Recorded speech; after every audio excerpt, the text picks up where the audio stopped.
Hey everyone, welcome back. Lately, I've been seeing a lot of talk around Tiles Survive, with players claiming there's a way to get unlimited gems. People say it's quick, simple, and works on both Android and iPhone without any extra apps. But honestly, I wasn't fully convinced. These kinds of methods pop up all the time, and most of them don't really deliver. So I decided to test it myself and record everything from start to finish.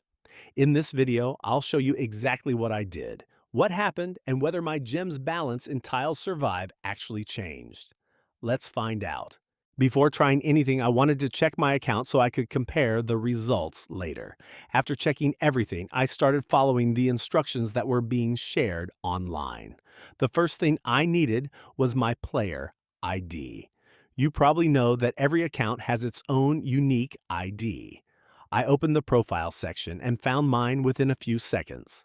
Since it's an important part of the process, I made sure to save it before moving on. Nothing unusual here so far. Pretty standard. After that, I opened my browser and checked out the site that people kept recommending. At first glance, everything looked pretty simple. The layout wasn't complicated, and it seemed made for mobile users. I searched for Tiles Survive, picked the option related to gems, and moved on to the next step.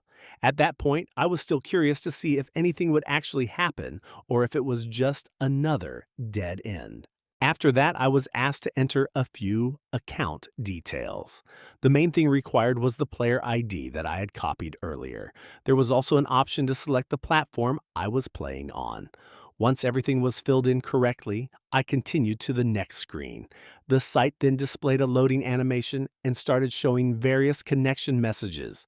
It looked like the system was processing something in the background. Of course, whether any of that was actually happening is impossible to know just by looking at the screen. A few moments later, I reached the section where I could choose the amount of resources. There were several different options available. For the purpose of this test, I selected one of the larger amounts because it would be easier to notice if anything changed later. After making the selection, I continued and waited for the process to finish. The loading screen ran for a little while before moving on to the final stage. Before the process could be completed, there was one more requirement. The site asked for a verification step.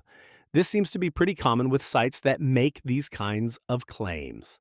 I'd already completed this step while preparing to record the video, so I won't be doing it again.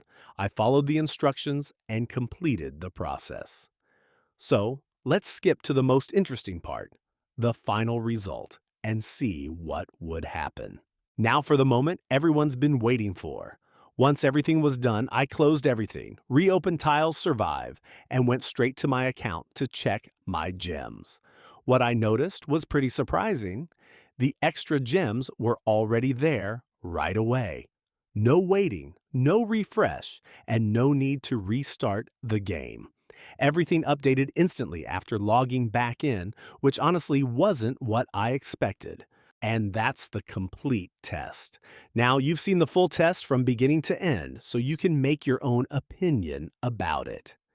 If you've ever tried something similar before, let me know your experience in the comments below. I'd be interested to hear whether your results were different.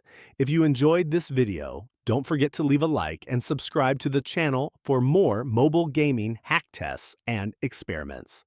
Thanks for watching, and I'll see you in the next video.